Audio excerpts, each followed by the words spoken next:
Mani sauc Vladislavs Vlasenko, un es mācos Rīgas 34. vidusskolā. Sacensības piedalos, jo aicināja skolotāja. Un pirmo reizi aizgājot uz pulciņu patika, aizraujos un skolotāji piedāvāja aiziet, un es akceptēju. Tā nav mana pirmā reize piedaloties sacensībās, tā ir otrā, kurā man un mūsu komandai ļoti labi veicās, balstoties uz iepriekšējās pieredzes, un mums kļūda paliek mazāk un mazāk. Šodien sacensībās mēs ieguvām pirmo vietu, kā jau teicu, mūsu saliedētas komandas dēļ un iepriekšējās pieredzes.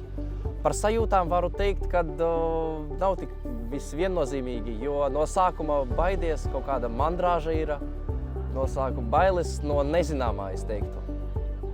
Kaut arī pirmajās sacensībās tās bailes bija lielākas nekā jau otrajās, jo tagad jau apmēram zini, kas notiek un kā tas viss notiek. Un pēc sacensībām jau atvieglojums. Jau palika vieglāk un pavisam patīkami paliek, kad iedob vietu.